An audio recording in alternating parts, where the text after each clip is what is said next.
Olá, hoje é quarta-feira, dia 21 de maio de 2025 e nós estamos aqui para dar continuidade aos nossos estudos bíblicos, ao livro de Esdras. Hoje vamos ler o capítulo 4 do livro de Esdras, mas antes disso, meus recadinhos de sempre, meus 3 recadinhos. O primeiro deles é que você precisa ler a Bíblia de maneira sistemática. Eu sempre digo isso.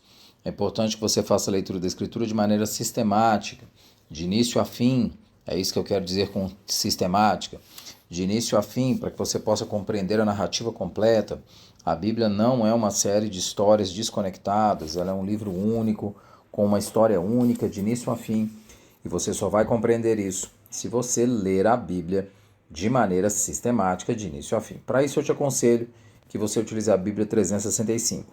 Eu utilizei esse método, você pode procurar outros, mas o importante é que você busque um método para que você faça a leitura sistemática. A segunda coisa é que todos os dias nós deixamos aqui nos canais digitais da igreja um breve estudo para que você possa aprender um pouco mais da Escritura.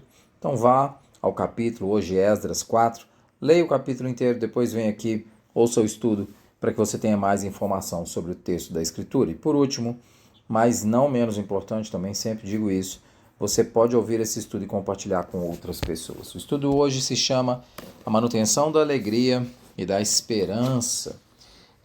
O texto que nós vamos ler, ele está em Esdras 4, de 1 a 5. Quando os inimigos de Judá e Benjamim souberam que os exilados estavam reconstruindo o templo do Senhor, o Deus de Israel, foram falar com Zorobabel e com os chefes das famílias. Vamos ajudá-los nessa obra, porque como vocês, nós buscamos o Deus de vocês e temos sacrificado a ele desde a época de Esar-Adom, rei da Síria, que nos trouxe para cá. Contudo, Zorobabel, Jesua e os demais chefes das famílias de Israel responderam: Não compete a vocês a reconstrução do templo de nosso Deus. Somente nós o construiremos para o Senhor, o Deus de Israel, conforme Ciro, rei da Pérsia, nos ordenou. Então a gente da região começou a desanimar o povo de Judá e atemorizá-lo, para que não continuasse a construção. Pagaram alguns funcionários para que se opusessem ao povo e frustrassem o seu plano. Fizeram isso durante todo o reinado de Ciro, até o reinado de Dário, até o reinado de Dário, reis da Pérsia. Esdras 4, descreve como os inimigos de Judá e Benjamim tentaram impedir a reconstrução do templo. Primeiro oferecendo ajuda com motivos duvidosos, e nós vamos ver isso daqui a pouco, e depois que foram recusados nessa ajuda, começam a tentar sabotar o projeto, com a intimidação daqueles que lá estão, até o versículo que a gente leu, a gente viu essa tentativa de intimidação, e com acusações políticas indo até as autoridades. Isso resultou, para que você saiba, na interrupção do trabalho de reconstrução do templo por cerca de 16 anos. Então foi um período grande que houve a interrupção da construção do templo. E o texto nos lembra que, diante da execução da obra da vontade de Deus, vai ser natural o surgimento de obstáculos, objeções, esse tipo de coisa será muito comum. O Donald Carson afirma que existe uma tensão contínua entre o reino de Deus e os reinos do mundo. Você sabe disso. Existe uma tensão contínua entre Deus e o mundo, entre os reinos de Deus e o reino das trevas. Você sabe bem disso. A Bíblia fala que nós vamos sempre lutar contra a carne, contra os dominadores desse mundo mal. Nós sempre vamos lutar com isso. E veja, em Esdras 4, a objeção nasce justamente dentro do próprio povo judeu. Mas um povo judeu, parte do povo judeu que havia ficado na terra, não foi levado ao exílio e que não estava participando da reconstrução do templo. Mas, por incrível que pareça, a gente olhar para essa circunstância, ela é muito comum. A resistência nascendo dentro do próprio ambiente de fé. Isso não é algo muito difícil de acontecer. Mesmo pessoas que se identificam como pertencentes a Deus, não raro, elas não possuem nenhuma conexão com a vontade de Deus, com o desejo de Deus, e isso acaba levando essas pessoas a descumprirem completamente a vontade de Deus. A história de Israel é um alerta sobre a capacidade de nós estarmos ao lado de Deus e sem comunhão com Ele. Veja, Jesus caminhou ao lado dos seus, João vai dizer que ele veio para os seus e os seus não o receberam. Então, a nossa experiência religiosa não depende de um status religioso, não depende do local onde a gente reúne, não depende da religião que a gente professa, não é isso. E eu não gostaria que você ouvisse esse estudo em um sentido triunfalista, porque eu disse que o título do estudo é A Manutenção da Esperança, mas eu não gostaria que você ouvisse de uma forma triunfalista, daquele tipo de estudo, daquele tipo de mensagem que, para tentar te encorajar, aos gritos às vezes, fala que mesmo que você esteja na luta, Deus vai te dar vitória, Deus vai te dar vitória, e fica repetindo isso como se fosse um mantra. A obra foi interrompida por 16 anos, é um longo período, o que mostra que esse mundo é marcado por um cenário de aflições, e parte do chamado da igreja é exatamente ser um ponto de suporte às pessoas que estão dentro do seu contexto vivendo essas aflições. Mas veja, o mais importante é, a objeção nasce no meio do próprio povo judeu. Essa objeção começa como tentativa de desencorajar aquelas pessoas que estão construindo o templo, e depois com tentativas políticas de difamá-los. Agora vamos compreender um pouco. Os primeiros versículos já parecem traduzir que grupo de pessoas é esse, que mesmo com um espírito que parece super pronto e super disposta a ajudar, não são pessoas verdadeiramente vinculadas a Deus. Ora, a gente poderia pensar, nossa, mas eles só ofereceram ajuda, qual que é o problema de ajudar? Por que que num cenário como esse, pessoas que se colocam para ajudar não são bem recebidas na sua oferta? Bom, entender isso resolve compreender um pouquinho da dinâmica do próprio livro de Esdras, assim como de Neemias, e do momento que Israel está vivendo. E olhar o texto como um todo. E olhar também porque Esdras e Neemias estão colocados aqui. Lembre, esse povo está voltando do exílio. Esse povo foi para o exílio porque desobedeceu a Deus durante um longo período da sua vida.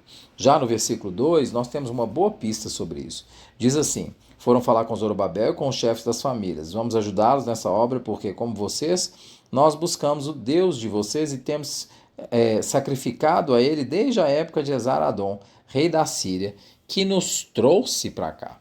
Ora, quem os trouxe para lá foi o rei da Síria. Israel havia sido enviado ao exílio por causa do seu pecado recorrente e porque o povo simplesmente se afastou de Deus e foi um povo idólatra. A nação desenvolveu o hábito de confrontar a Deus e se miscuir, se misturar com outros povos ao seu redor. E quando esse povo foi ao exílio, o templo já não existia mais, a adoração em Israel deixou de existir, essa mistura com os povos ao redor vai se fazer ainda mais forte, ainda mais presente. O resultado desse tipo de mistura que eu estou mencionando aqui vai aparecer nos profetas diversas vezes. Que o povo faz sacrifícios, e veja, eles mencionam aqui no versículo 2, foram falar com Zorobabel, com os chefes das famílias, vamos ajudá-los nessa obra, porque como vocês, nós buscamos o Deus de vocês e temos sacrificado a ele. Ora, as denúncias que estão em Isaías, Ezequiel, Jeremias, nos profetas menores, mostram claramente um povo que tem uma série de comportamentos litúrgicos, mas não se preocupa com o pobre, não se preocupa com o oprimido, não se preocupa com a viúva, e Deus não se preocupa com a justiça, e Deus vai denunciar isso de maneira recorrente. A injustiça se tornou padrão no meio de Israel. Em nossos estudos de Isaías, nós vimos isso. O próprio profeta Isaías vai dizer lá em 29:13, em Isaías 29:13, esse povo me honra com os lábios, mas o seu coração está longe de mim. A oração de Esdras no capítulo 9 e do povo no capítulo 10 do livro de Esdras também mostram isso. Mostram a decadência moral do povo. A decadência de um povo que simplesmente se afastou de Deus. No capítulo 10, especificamente, Esdras vai combater os casamentos mistos. E ele vai combater esses casamentos, e nós vamos entender isso um pouco melhor lá na frente, mas ele vai combater porque são casamentos do povo de Israel se misturando com outros povos ao redor, mandamento esse que Deus tinha dito, é quebra de mandamento, e Deus tinha dito claramente que não se misturassem com os povos ao redor. Em Neemias 8, 13 e 14, nós vamos ver que o povo redescobre a lei de Moisés. Ou seja, apesar dessa ajuda parecer uma ajuda simplesmente, ela não é. Ela é a ajuda de um povo que está imiscuído no meio de um comportamento idólatra, uma forma idólatra de agir, afastada do Senhor, religiosa, simplesmente faz sacrifícios, mas está afastada de Deus. Então, a negação da ajuda aqui mostra que há pessoas aqui que estão buscando simplesmente uma posição. Eles não têm o coração voltado ao Senhor. Ela provavelmente está vinculada a interesses dos ajudadores de se vincularem a um movimento, a algo que está acontecendo. Muito provavelmente um interesse de natureza política. Não é um chamamento de arrependimento, não é um chamamento de proximidade com Deus, não é um comissionamento feito pelo próprio Deus. Assim, a oferta de ajuda, logo vai se mostrar o quê? Uma tentativa de destruir o esforço. Fosse ajuda de verdade, mesmo que fosse negada a ajuda pelos israelitas que foram enviados para a reconstrução do templo, esse povo não ia tentar destruir a iniciativa, porque o coração deles, se estivesse em Deus, ia ter completa clareza de que era o próprio Deus que estava ordenando a reconstrução do templo. Então, nós vemos claramente nesse texto que cristãos sempre vão passar por objeções, cristãos sempre vão passar por tribulações, cristãos sempre vão passar por angústias. Isso faz parte. Qual que é o nosso aprendizado para hoje aqui? Nosso aprendizado para hoje é primeiro entender que no contexto da igreja não é diferente. A igreja mostra padrões recorrentes de resistência à vontade de Deus. Há muita gente que está ali numa experiência religiosa, mas sem compreender claramente a vontade de Deus. Nós somos um povo que até a nossa fé, às vezes, é secular. O Tim Keller vai dizer no seu livro Deus na Era Secular, uma citação que eu sempre faço porque ela é muito significativa. Ela diz assim: na prática, a existência de Deus pode não ter impacto perceptível algum nas decisões e condutas da vida. Isso acontece porque em uma era secular, até mesmo as pessoas religiosas tendem a escolher namorados e cônjuges, profissões e amizades, tomar decisões financeiras, sem ter outro objetivo maior que a própria felicidade pessoal no presente. Sacrificar a paz, a riqueza pessoal em favor de causas transcendentes se torna algo raro, mesmo entre quem afirma crer em valores absolutos e na eternidade. Mesmo que você não seja uma pessoa secular, a era secular consegue secularizar a fé, até ela ser vista como mais uma opção na vida, ao lado do emprego, da diversão, dos hobbies, da política, e não uma estrutura abrangente que determina a escolha, todas as escolhas da vida. Aí você deve estar se perguntando, por que eu disse que o estudo hoje é sobre manutenção da alegria e da esperança?